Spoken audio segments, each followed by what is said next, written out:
بسم اللہ الرحمن الرحیم۔ ناظرین السلام علیکم، آپ دیکھ رہے ہیں صابر شاکر یوٹیوب چینل۔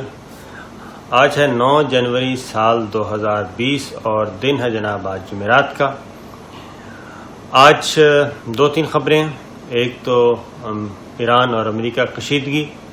اور ایران نے، ہم نے آپ کو پچھلی ویڈیو میں بتایا تھا کہ ایران نے اٹیک کیا ہے اور زبردست اٹیک تھا، اس کی ڈیٹیلز آپ کو بتائی تھیں۔ لیکن اس کے بعد امریکہ کا ایک سخت ترین رد عمل کی توقع تھی، اس کی ڈیٹیلز بتائیں گے جناب آپ کو کہ امریکہ نے کیا رد عمل دیا اور اب جنگ کی کیا صورتحال ہے، اور یہ جو کشیدگی ہے وہ کیا کروٹ لے گی، ایک چیز اور دوسری کچھ داخلی سیاست کے حوالے سے، اور خاص طور پہ آرمی ایکٹ کے بارے میں بھی بتائیں گے، اور مستقبل میں کیا ہو سکتا ہے، کیا آرمی ایکٹ کی منظوری کے بعد یہ قضیہ ختم ہو گیا یا پھر یہ چیز ابھی تک آگے چلے گی۔ تو جناب سب سے پہلے تو ہم آپ سے درخواست کریں گے کہ آپ چینل سبسکرائب کر لیں، اور دوسرا یہ کہ ویڈیو پسند آئے تو لائک ضرور کیجئے گا، اور لاسٹلی کہ آپ بیل آئیکن کو ضرور کلک کریں تاکہ آپ تک تمام الرٹس پہنچتے رہیں۔ تو جناب سب سے پہلے تو ایران امریکہ کشیدگی، جیسا کہ ہم نے پچھلی ویڈیو میں بتایا تھا کہ ایران نے ایک اٹیک کیا، 12 بیلسٹک میزائل 2 امریکی فوجی اڈوں کو عراق کے دارالحکومت بغداد میں نشانہ بنایا اور 80 ہلاکتوں کا دعویٰ کیا، اور کچھ امریکی فوجی ساز و سامان، اس میں ہیلی کاپٹر بھی تھے، ان کو نقصان پہنچانے کا دعویٰ کیا۔ اور اس کے بعد کی صورتحال یہ تھی کہ جناب اوول آفس میں ہم نے آپ کو بتایا تھا کہ میٹنگ ہو رہی ہے، بریفنگ دی جا رہی ہے، پینٹاگون بھی جائزہ لے رہا ہے جو نقصان ہوا ہے۔ صدر ٹرمپ نے بھی کہا تھا کہ جناب جو نقصان ہوا ہے اس کا اندازہ لگایا جا رہا ہے، اور وہ اگلی صبح ایک تقریر کریں گے اور اس میں بتائیں گے۔ تو توقع یہ کی جا رہی تھی کہ ایران امریکہ ایک سپر پاور، ایران ایک چھوٹا ملک، اس کے مقابلے میں تو کیا مقابلہ ہونا ہے۔ تو صدر ٹرمپ جو ہیں وہ ایک اس وقت تقریر کریں گے جب ایران کی طرف سے ان حملوں کا بدلہ لے لیا جائے گا۔ تو صدر ٹرمپ کو بریفنگ دی گئی ان کے آفس میں، اوول آفس کہا جاتا ہے، وہاں پہ بریفنگ دی گئی، پینٹاگون نے بھی دی، CIA تمام آفیشلز موجود تھے، ان کو بتایا گیا، اور پھر تخمینہ لگایا گیا۔ تو یہ ایک فوری طور پہ جو امریکہ کو بریفنگ دی گئی اس میں یہ تھا کہ جناب اس وقت اگر ہم نے ایران کو کوئی جواب دیا تو وہ پھر ہمارے فوجی اڈوں کو نشانہ بنائے گا، اور ہمارے فوجی اڈے جو ہیں وہ ان کے نشانے پر ہیں، ان کے پاس ویپنز ہیں، اور اس لیے اس کشیدگی کو آگے بڑھانے کے لیے یہ مناسب وقت نہیں ہے۔ یہ جناب ڈویژن پہلے بھی آپ کو بتایا تھا کہ بہت زیادہ اپوزیشن تھی امریکہ کے اندر، اور کانگریس مین بھی مخالفت کر رہے تھے، بعض سینیٹرز مخالفت کر رہے تھے، اور اب اس کا سارا ملبہ جو ہے وہ صدر ٹرمپ پہ ڈالنے کی، پریزیڈنٹ ٹرمپ پہ ڈالنے کی کوشش کی جا رہی ہے۔ تو پریزیڈنٹ ٹرمپ کو جناب بریفنگ کے بعد جو صورتحال دکھائی گئی وہ کافی مخدوش صورتحال تھی جو بریفنگ دی گئی۔ اس میں بتایا گیا کہ جناب یورپین کنٹریز جو ہیں وہ بھی ایران کے ساتھ کھڑے ہیں، اور وہ بھی امریکہ کا ساتھ نہیں دے رہے۔ ریجنل ممالک جو ہیں وہ بھی امریکہ کا ساتھ نہیں دے رہے اور ایران کے خلاف جانے کے لیے تیار نہیں ہے۔ اس میں چائنا بھی ہے، اس میں رشیا بھی ہے، اس میں پاکستان بھی ہے، یہ سب، ایون اس میں انڈیا بھی ہے۔ تو یہ بتایا گیا، اور جب یہ ساری صورتحال سے آگاہ کیا گیا تو صدر ٹرمپ کو کافی مایوسی ہوئی، اور پھر صدر ٹرمپ کی جو تقریر ہوئی، ایڈریس ہوا، اس میں انہوں نے ایک سیدھی سادی بات جو سادہ زبان میں کہی جا سکتی ہے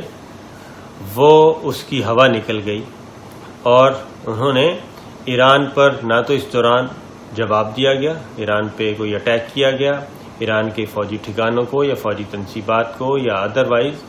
امریکہ کی طرف سے کوئی جواب نہیں دیا گیا. اور نہ صرف جواب دیا گیا بلکہ صدر ٹرمپ نے یہ کہا کہ جناب ہم بہت اچھی فوج ہیں، ہم سب سے ہمارے پاس بہترین ہتھیار ہیں، لیکن ہم خطرناک ہتھیار استعمال نہیں کرنا چاہتے. تو یہ بات نہیں ہے کہ استعمال نہیں کرنا چاہتے، بلکہ صورتحال یہ تھی جو ان کو بریفنگ دی گئی، اس میں یہ کہا گیا کہ اس وقت اگر کشیدگی بڑھائی، اس وقت اگر کوئی ایران کو کوئی جواب دیا گیا یا جوابی حملہ کیا گیا تو اس کے مزید خطرناک نتائج امریکنز کو بھگتنا پڑیں گے اور امریکیوں کو ہی اس کا خمیازہ بھگتنا پڑے گا، کیونکہ اس وقت ہمارے جو فوجی اڈے ہیں وہ کافی فوجی اڈے اس وقت ایران کے جدید ترین میزائلز کی زد میں ہیں، کیونکہ ایران کے پاس وہ ہتھیار موجود ہیں، وہ میزائل موجود ہیں، زمین سے زمین پہ مار کرنے والے، زمین سے فضا میں مار کرنے والے، فضا سے فضا میں مار کرنے والے، اور صحیح اہداف کو نشانہ بنانے والے میزائل اور خطرناک اسلحہ ایران کے پاس بھی موجود ہے، اور ایران میں اس وقت پولیٹیکل ول بھی موجود ہے. اس لیے پریزیڈنٹ ٹرمپ کو یہ کہا گیا کہ جناب جذباتیت میں ہم فیصلہ نہیں کر سکتے، اس لیے اس کو اوائڈ کیا جائے، فی الوقت اس جنگ کو اوائڈ کیا جائے. اس کی ریزن یہ تھی کہ یورپین کنٹریز نے بھی، نیٹو ممالک نے بھی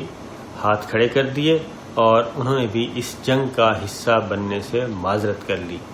جس پہ صدر ٹرمپ یورپین کنٹریز پہ بھی کافی برسے اور ان کو بھی کھری سنائیں، اور انہوں نے کہا کہ جناب مڈل ایسٹ میں امن قائم کرنے کے لیے، اس کو وہ امن کہتے ہیں، حالانکہ وہ امن نہیں فساد ہے، امن قائم کرنے کے لیے جناب آپ یورپین کنٹریز کو اپنا کردار ادا کرنا ہوگا، وہ آگے آئیں اور اپنا کردار ادا کریں. لہذا جناب یورپین کنٹریز بڑے بڑے جو ہیں اس میں جرمنی ہے، اٹلی ہے، فرانس ہے، انہوں نے تو انکار کر دیا. جب انکار کر دیا تو ظاہر ہے اس کے علاوہ کوئی اور سب باقی آپشن نہیں بچا. لہذا صدر ٹرمپ نے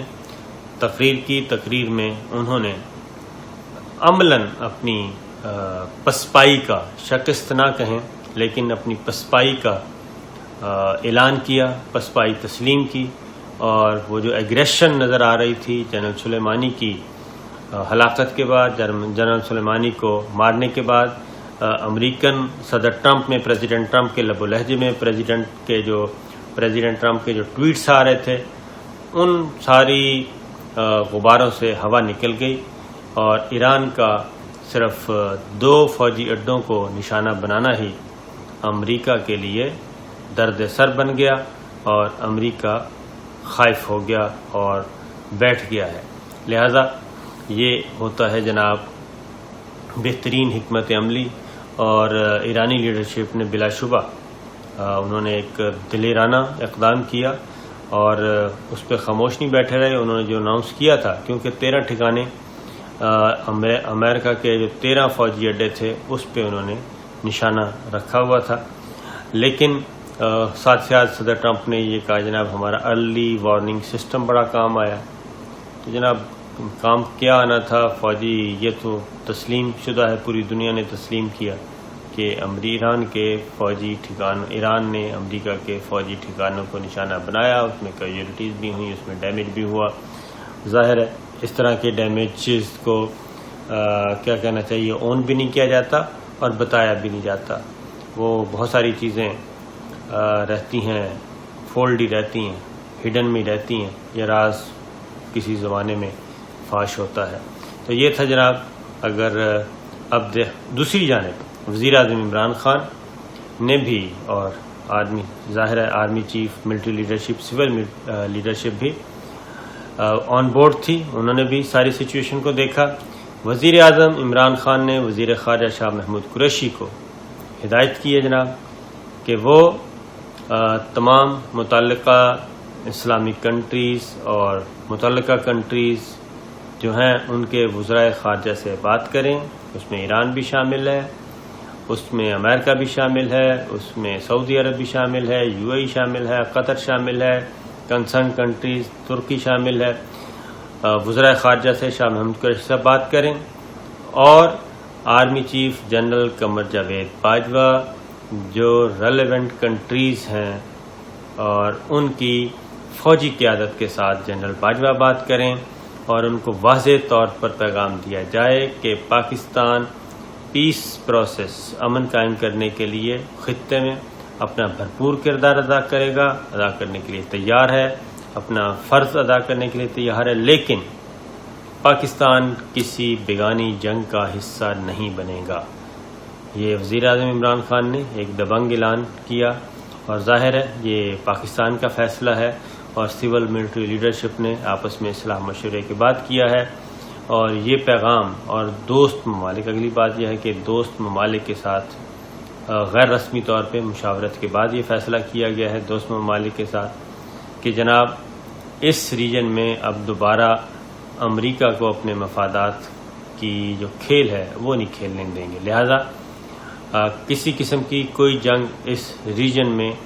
نہ چھیڑنے کی اجازت دی جائے گی، نہ چھیڑے جانے کی کارروائی کا حصہ بنا جائے گا اور نہ بعد ازاں۔ لہذا پاکستان کی طرف سے دنیا بھر کو اور خاص طور پہ امریکہ کو یہ پیغام جا چکا ہے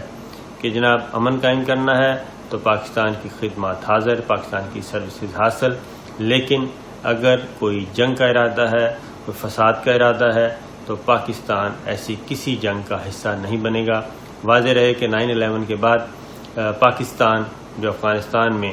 ایک سو کارڈ دہشت گردی کے خلاف جنگ شروع کی گئی تھی، اس میں پاکستان حصہ بنا تھا، امریکہ نے دھمکی دی تھی، پاکستان حصہ دار بن گیا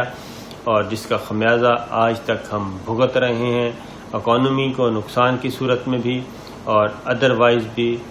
جس کی وجہ سے جو بیگانی جنگ ہے دہشت گردی کے خلاف لڑی گئی اس میں پاکستان نے بہت نقصان اٹھایا اور آخر میں امریکہ جو ہے وہ انہی افغان طالبان کی قیادت سے ملاقاتیں بھی کر رہا ہے، مذاکرات بھی کر رہا ہے، پیس کی بھیک بھی مانگ رہا ہے، جن کو وہ دہشت گرد کہتا رہا اور جن کی وجہ سے پاکستان کو وہ ملائن کرتا رہا۔ لہذا یہ ہے جناب صورتحال، ایران